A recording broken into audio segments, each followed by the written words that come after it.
Na aula de hoje vamos fazer então uma introdução à otimização com restrições. Vamos ver o funcionamento básico, a teoria matemática para resolver eles, os problemas, as exigências que essa teoria vai exigir.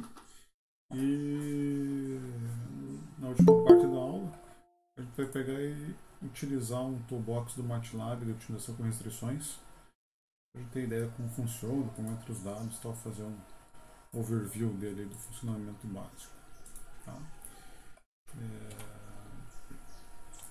Então, primeiro vamos ver a teoria, depois vamos ver as condições de otimalidade de Karush-Tucker, tal de KKT conditions, um troço que vocês vão ver em vários lugares. São bem úteis aí tanto para otimização quanto para outras áreas que utilizam otimização como ferramentas. Tá? E no final vamos ver como utilizar o FMINCOM no MATLAB para resolver problemas aí com restrições não lineares.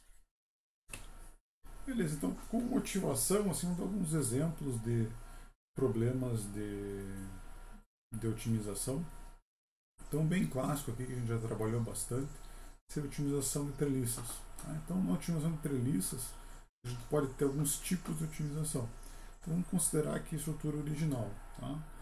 Dessa estrutura original, a gente teria os tipos mais simples de otimização, seria a otimização de size. Tá?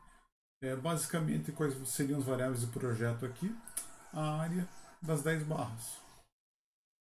Então, esse tipo de problema, normalmente ele é escrito como minimizar uma função objetivo que está vinculada ao volume da estrutura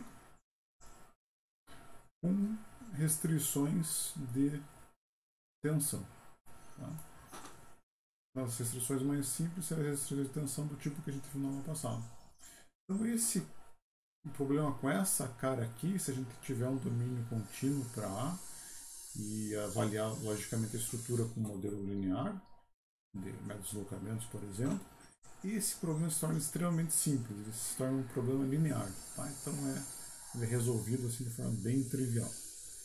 Agora, se você incluir a posição de alguns nós como variáveis de projeto, por exemplo, agora nessa figura que a gente tem incluiu a posição vertical dos nós, dos 3 nós superiores como variáveis de projeto. Notem aqui, por exemplo, esse nó da esquerda superior, que estava na posição ali entre 9,5 e 10, ele pode ser modificado. Tá? Então, quando a gente adiciona a posição dos nós, a gente adiciona variáveis de forma, em inglês shape. Tá? Então, o problema com essa cara, a gente teria, além das áreas das seções transversais como variáveis de projeto, a gente também teria a posição de alguns nós. Tá? Então, esse problema aqui ele já deixa de ser linear. Então, ele já começa a ser um problema de otimização não linear. E a gente vai ver um conceito mais para o final da aula. Também ele passa a não ser convexo, que é um problemão em termos de otimização. Tá? E o caso mais complicadinho é o seguinte, que além da gente ter as variáveis das barras e da posição de alguns nós, a gente também tem o tipo de variáveis de topologia. Na prática, o que significa? A gente pode deletar barras e nós da estrutura. Então você pode ver que para essa estrutura aqui, por exemplo, esse nó aqui ele foi deletado junto com as 3 barras conectadas a ele. Tá? Então esse problema já se torna bem marrento. Além de tudo isso aqui, ele acaba sendo, em teoria, um problema discreto também. Tá? Você vai poder deletar os nós e barras.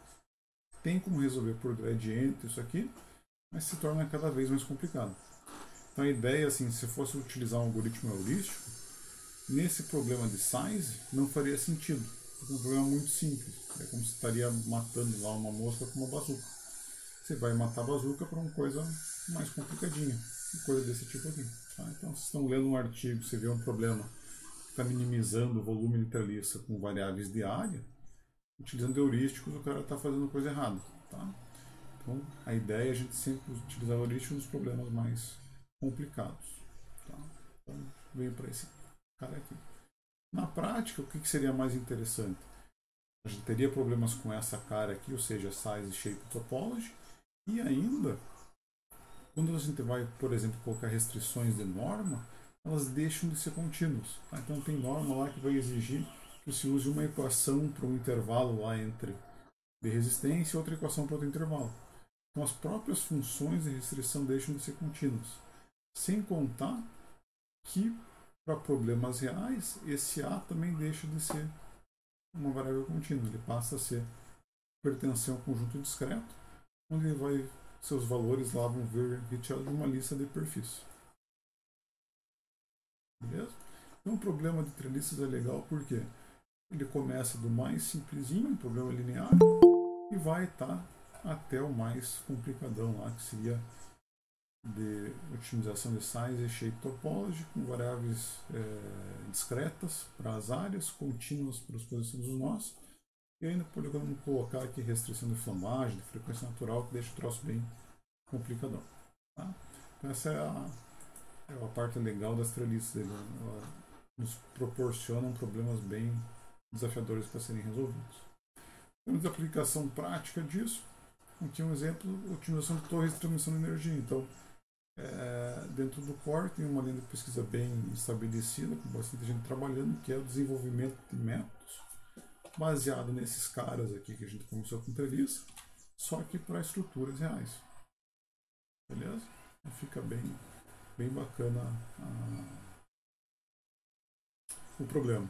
E aqui dá para se pegar esses artigos nessa área de utilização de torres, dá para ver bem o ganho que você tem quando você passa só de size para size shape, principalmente quando você passa de size shape para incluir topologia também. Tá? Logicamente, com a estrutura real, vai aparecer um monte de problema lá dentro para ser resolvido, e é isso que a linha de pesquisa vem fazendo nos últimos anos. Outro caso legal de aplicação prática em engenharia civil seria a utilização de pontes de concreto e aço. Também entra um monte de coisa de variáveis, restrição de norma, variável discreta, perfil que vem de lista. Então esse tipo de problema fica bem palpável para algoritmos heurísticos e bem viável para otimizar, utilizando métodos baseados em gradientes, que é o que a gente está vendo aqui nessa aula de hoje. Beleza? Então, feita a motivação, a gente mantém a mesma notação e vamos para o conteúdo da aula de hoje. Então, a formulação geral que a gente viu para o problema de otimização é essa que está dada aqui. Como é que a gente fez a aula passada? A gente deletou as restrições. Tá? Então, nessa aula que a gente vai fazer, vai ver como lidar com esses caras aqui. Tá? Para simplificar, vamos manter primeiro somente as restrições de igualdade. Então vamos pegar e vamos deletar as restrições de desigualdade do nosso problema. Então, quando a gente faz isso, o problema que a gente quer resolver é esse aqui. Então, basicamente, o que acontece? Você vai minimizar uma função, uma restrição de igualdade. O que significa isso em termos de espaço de projeto, espaço admissível, etc. Aqui nessa figurinha a gente tem uma função 2D. Essa função é uma função aqui de um círculo, ou seja, quanto mais longe de qualquer ponto vá aqui desse ponto do centro do círculo e meio, maior é o valor da função objetivo. Ou seja, a gente quer minimizar o valor da função objetivo. Ou seja, se o problema não tivesse restrições, o ótimo estaria bem em cima desse ponto que eu desenhei aqui. Em x1 igual a meio, x2 igual a 1,5. Tá? Como tem restrições, e a restrição é de igualdade, restrições de igualdade vão ser representadas por linhas retas ou curvas. Tá? E o que é o espaço admissível lá do projeto? Vai ser qualquer ponto que pertença a essa linha. Então, nosso conjunto S lá, admissível, ele é formado para esse problema aqui da figura por essa linha que vai do ponto A até o ponto B. Então, o ponto ótimo tem que estar em cima dessa linha. Ou seja, o problema com restrições, o ponto ótimo deixa de ser aqui o mínimo do valor da função, e sim o que? O valor mínimo da função, desde que ele respeite as restrições. No caso da nossa figura, bem o ponto em cima da linha, que é, por acaso, aqui o ponto x1 igual a 1, x2 igual a 1. Beleza? Então, para restrições de igualdade, o nosso conjunto ótimo, o conjunto admissível, se resume a linhas. Beleza? Então, essa coisa que eu queria que vocês enxergassem o que se torna o conjunto admissível no problema com restrições de igualdade. Então, vamos ver como lidar com elas dentro do problema de otimização. O que a gente vai fazer? Na aula passada, a gente viu como lidar com problemas sem restrições. Então, vamos dar um jeito de transformar esse cara que a gente tem aqui num problema sem restrições. Como é que a gente vai fazer isso? Vamos dar um jeito de incluir as restrições de alguma maneira dentro da função objetivo. Como é que a gente vai fazer isso? Vamos fazer isso utilizando os multiplicadores de Lagrange. Então a gente vai construir uma nova função L, que a gente chama de Lagrangiano, que vai ser o quê? A nossa função objetivo original, mais constantes V que multiplicam as restrições. Tá?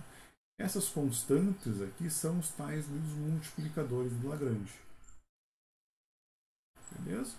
Então, aqui está essa nossa nova função L, o lagrangiano do problema de otimização que a gente chama. Notem que se eu tiver bem em cima da minha restrição, se eu estiver no meu conjunto admissível, ou seja, em cima de qualquer ponto em cima dessa linha, o que acontece com esse termo? A minha função H vale zero, restrição está sendo obedecida, e o meu F e o meu L assumem o mesmo valor do F. Tá? Ou seja, se nós olharmos aqui para a figura, bem em cima do meu ponto ótimo,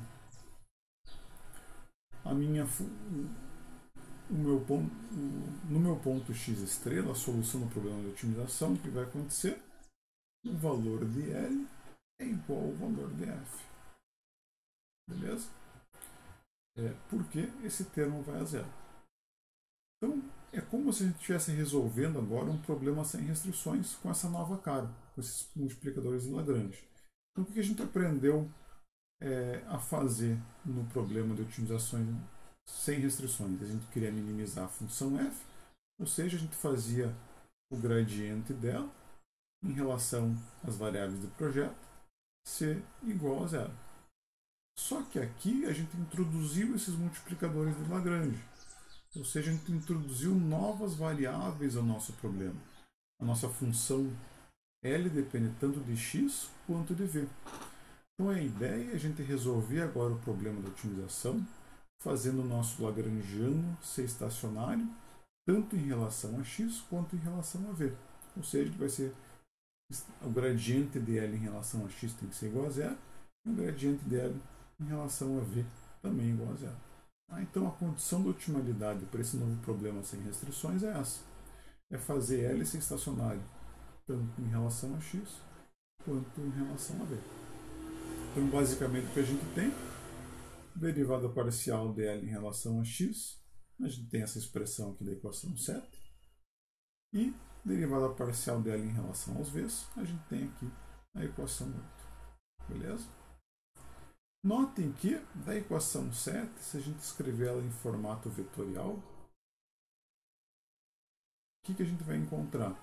Que o gradiente da função objetivo está na mesma direção do gradiente das restrições. Então, no ponto ótimo, o gradiente da função objetivo está na mesma direção do gradiente das restrições e a constante de proporcionalidade entre eles é dada pelos multiplicadores de Lagrange.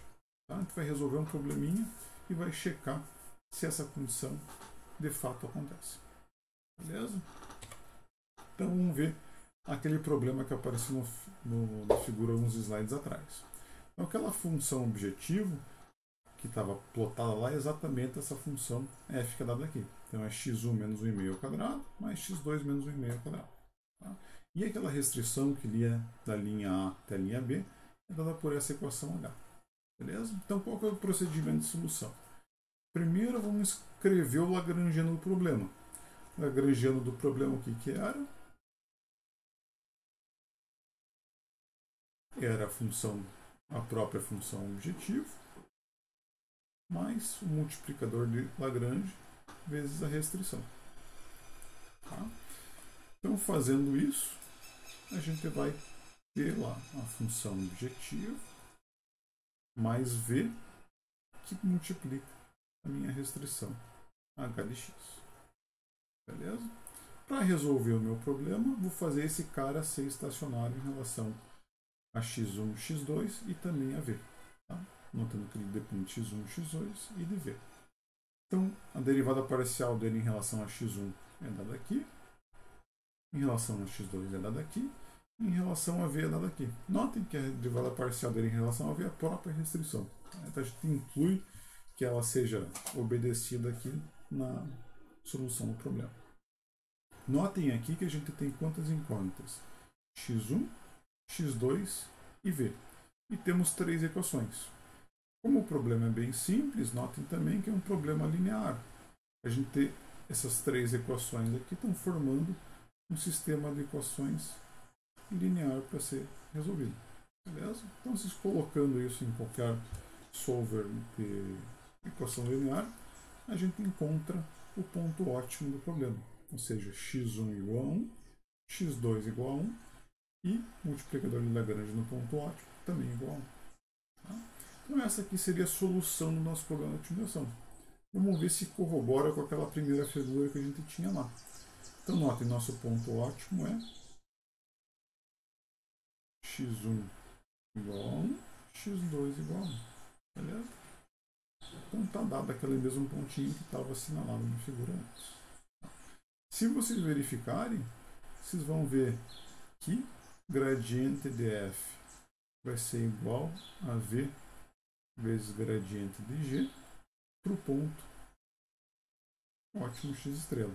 Ou seja, o gradiente de f, que é essa flechinha que está apontando aqui para baixo, vai ser igual ao gradiente de h e vão estar na mesma direção e a constante de proporcionalidade entre os dois é dada aqui pelo nosso v estrela.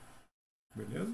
Se vocês pegarem qualquer outro ponto na reta aqui no nosso espaço admissível, por exemplo, esse pontozinho aqui, vocês vão ver que o gradiente de f e o gradiente da restrição não vão apontar na mesma direção. Beleza? Então essa é a cara aí de como formular e resolver analiticamente um problema de otimizações com restrições de igualdade.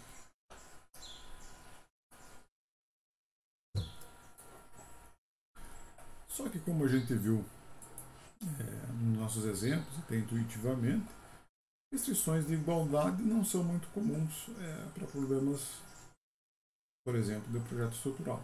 Tá?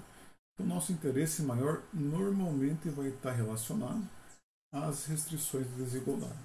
Então, vamos tentar resolver agora um problema somente com restrições de desigualdade. Então, como é que fica a cara do espaço admissível quando a gente tem restrições de desigualdade? O nosso problema vai ser minimizar a mesma função f, só que agora o nosso g não é mais igual a zero, tem que ser menor ou igual a zero. Então, aquela reta a e b que a gente tinha no problema anterior, ela só é um limite. Qualquer coisa que esteja aqui à esquerda, abaixo dessa reta, vai formar a nossa região admissível. Essa figura aqui, no caso, além da restrição da reta E a B, ela teria aqui que tanto x1 quanto x2 tem que ser maiores do que zero. Por isso tem um espaço admissível fechado aqui por essas duas regiões. Tá? Mas no probleminha que a gente vai resolver originalmente vai ser minimizar aquela mesma função só com o g, ou seja, essa reta E e B, o valor dele ser menor do que zero. Ou seja, qualquer coisa que esteja para cá dessa reta. Beleza? Então, quando a gente está lidando com restrições de desigualdade, nosso espaço admissível deixa de ser uma reta e passa a ser um domínio propriamente dito. Ou seja, aqui no caso de um problema em duas dimensões, aqui um espaço de duas dimensões. Beleza? Então vamos ver como lidar com esses caras de forma analítica. A saída aqui é o seguinte: quando a gente estava no nosso problema, a gente sabe resolver problemas sem restrições. Faz o gradiente da função ser igual a zero. Quando a gente colocou as restrições de igualdade, o que a gente fez? A gente fez as restrições de igualdade irem para a restrição, irem para a função objetivo e resolvemos ele como se fosse um problema sem restrições. Aqui vamos fazer o mesmo passo. A gente sabe resolver problemas com restrições de igualdade. Nós vimos nos slides anteriores.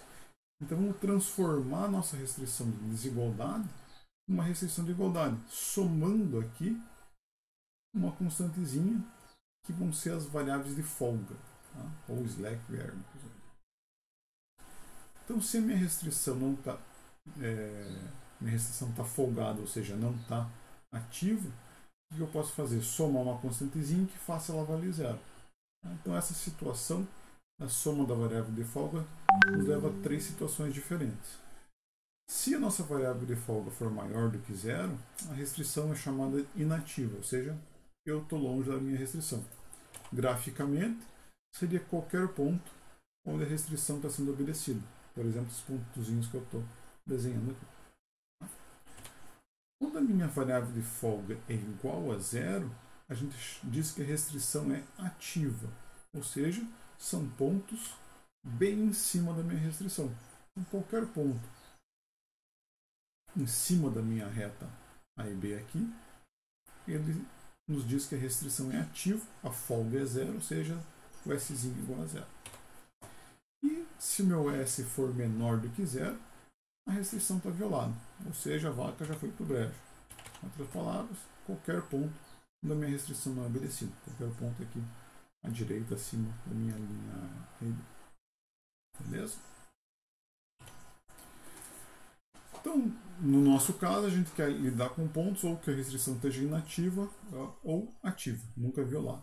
Beleza? Então, vamos tentar reformular o nosso problema junto com a utilização da nossa variávelzinha de folga.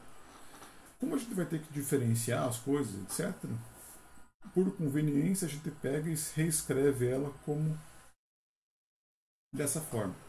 Então, ao invés de só somar o S, vamos somar o nosso S ao quadrado. Beleza? Notem que com essa cara que ele tem agora, a gente já sabe lidar com a restrição, porque ela passa a ser uma restrição de igualdade. Então, basicamente, o que a gente vai fazer, vamos pegar, multiplicar isso aqui por um multiplicador de Lagrange e incluir dentro da nossa função objetivo, que é o que está feito aqui.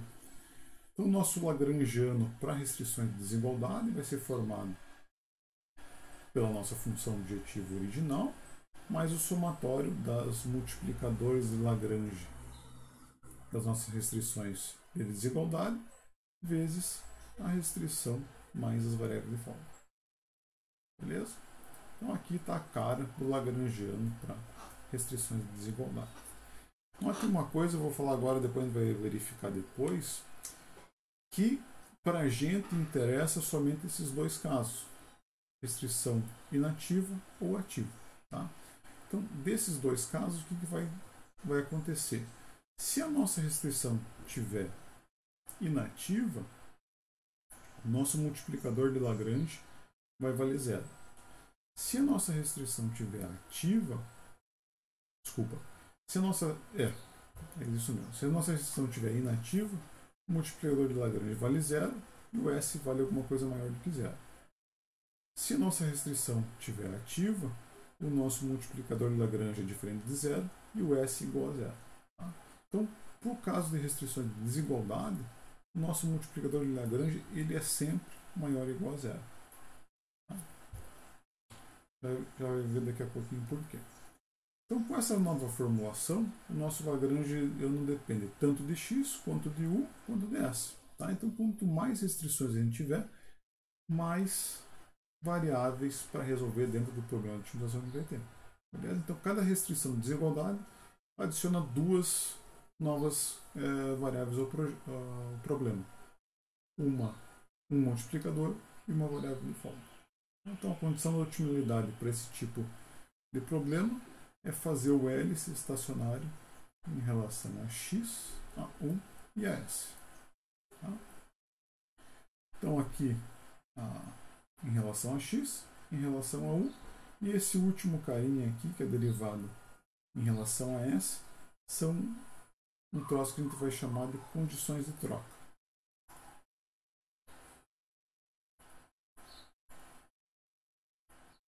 essas condições de troca é o seguinte: para isso aqui ser igual a zero, ou U é zero, ou S é zero. Então, se a restrição estiver inativa, S é diferente de zero. Se a restrição S é diferente de zero e U é igual a zero, se a restrição estiver ativa, U é diferente de zero e S é igual a zero. Beleza? Na solução do problema, a gente vai testar essas condições. Então, nosso probleminha da otimização, retomando aquele mesmo exemplo, agora só fazendo a função A ser menor ou igual a zero. Tá? Então, vamos montar o nosso lagrangiano, que é composto pela função f de x, mais o multiplicador de Lagrange da restrição de desigualdade, vezes a minha restrição, mais s ao quadrado. Escrito lagrangiano, vou fazer ele ser estacionário em relação a x, a u e a s. Então, a x é aquela mesma condição que a gente já tinha anteriormente. A u a gente recupera a restrição somada à variável de folga. E a s a gente tem as condições de troca. Tá? Então, para resolver esse problema de forma analítica, nós vamos utilizar primeiramente as condições de troca. Primeiro a gente decide, a gente faz o teste da restrição está ativa. Se a restrição está ativa, S é igual a zero e U é a incógnita do problema. Se a restrição é inativa, U é igual a zero e S é uma variável do problema. Beleza? Então, o que eu escrevi aqui eu estou repetindo aqui, por isso que ela chama condição de troca, ou é um ou é outro. Tá? Então, primeira condição, S igual a zero, o positivo, restrição ativa e a outra inativa. Então, notem que a gente já sabe que a restrição vai estar ativa, porque a gente já conhece o ponto ótimo. Tá? Mas se nós resolvêssemos os dois sistemas de equações resultantes dessas duas condições, notem que isso aqui forma um sistema de equações com 3 incógnitas e 3 equações. Para a primeira condição, a gente teria a solução de x1, x2 e u ser igual a 1. A segunda condição, a gente teria x1, x2 igual a 1,5 e s ao quadrado igual a menos meio. Tá? Então, obviamente, como isso aqui é inviável, a gente já sabe que a solução do problema é a primeira condição, ou seja, a condição ativa. E a gente recupera esse pontozinho lá. Tá? Como o ponto é igual, a gente também vai ter aquela condição que o gradiente de f vai ser igual a u vezes o gradiente de g nesse ponto. Podem verificar isso depois. E esse é o processo de solução. Então, notem que esse processo de solução analítico é extremamente complicado, porque quanto mais restrições eu tiver, mais multiplicadores de Lagrange eu vou ter e mais variáveis de folga eu vou ter. Então, para cada restrição, eu vou ter que testar duas condições de troca. Tá? Então, isso vai criar uma lista gigantesca aí de subproblemas para resolver. E, normalmente, esse sistema de equações que é dado aqui é um sistema não linear. Tá? Então, a parte de solução analítica dos problemas de otimização é bem para a gente entender como resolver e tentar usar esses conceitos no desenvolvimento de métodos numéricos. Tá? Dificilmente a gente vai resolver um problema real utilizando isso aqui.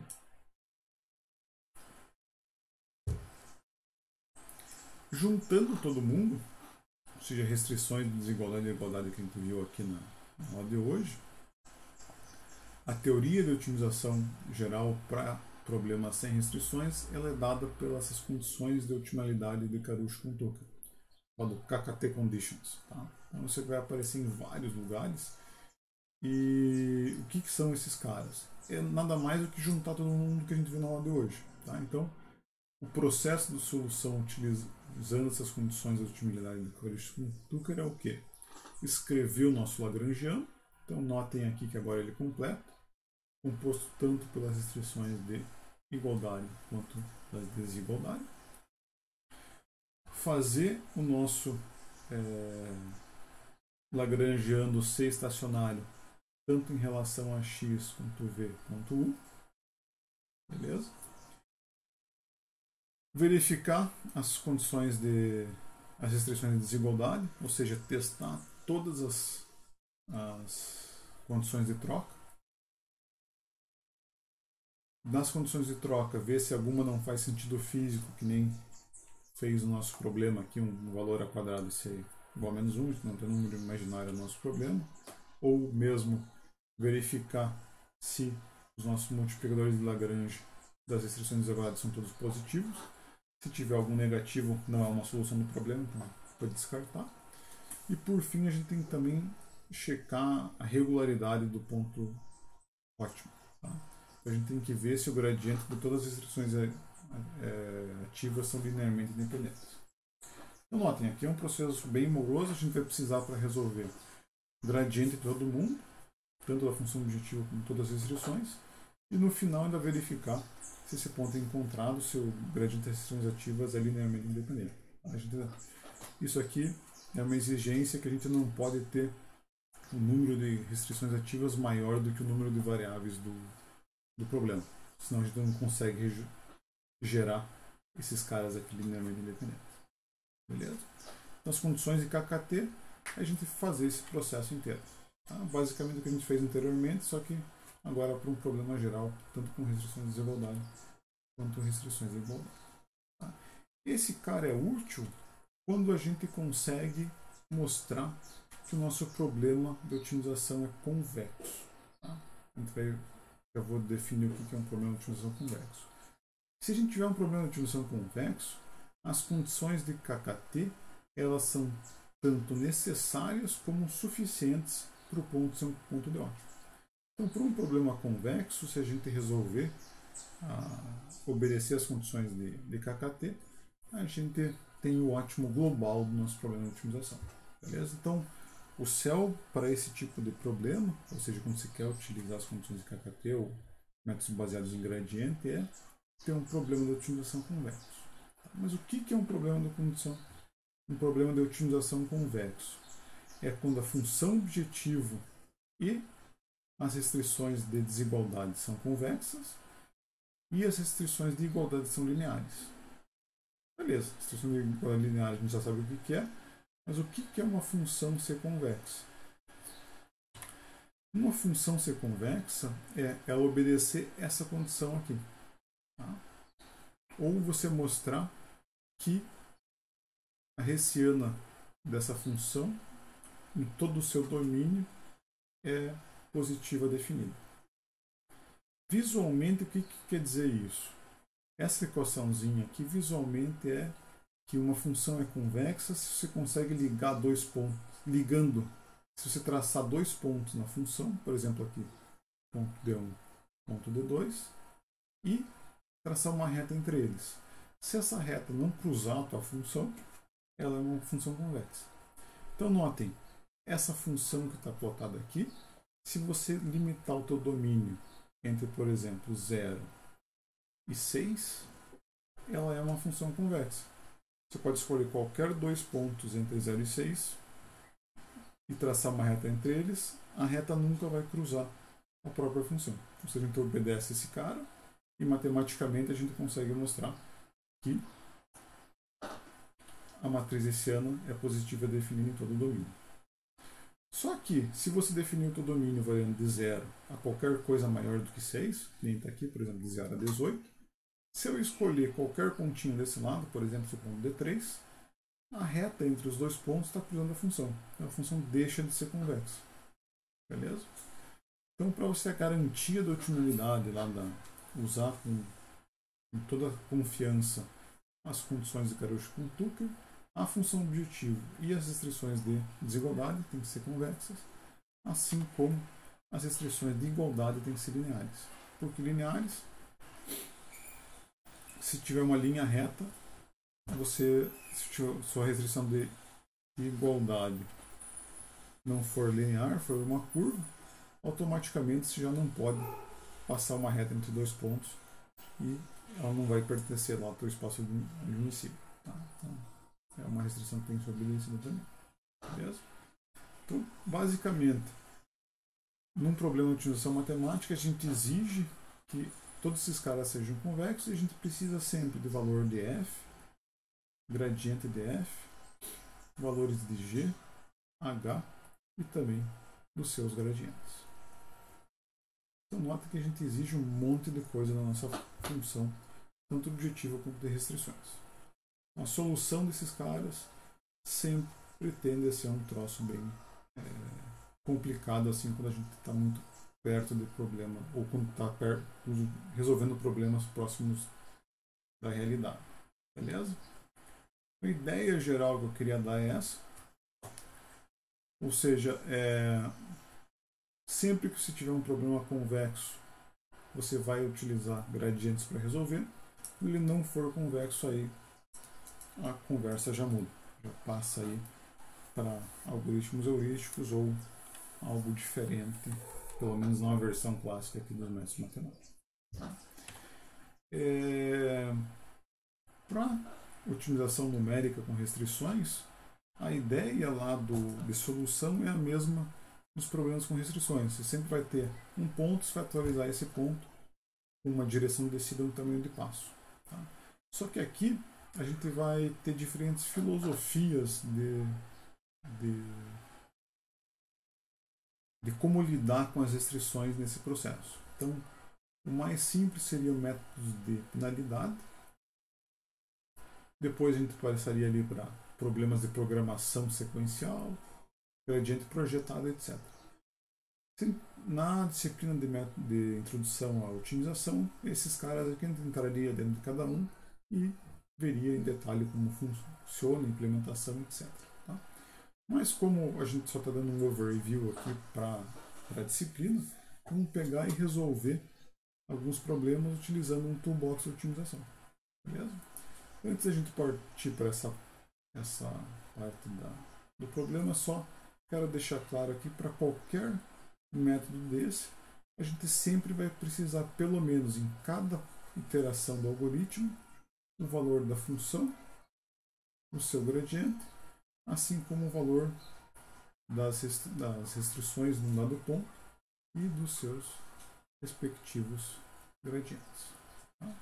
Quando a gente tem problemas, por exemplo, programação sequencial, se ela for uma programação sequencial quadrática, a gente também vai precisar da matriz hessiana num dado ponto.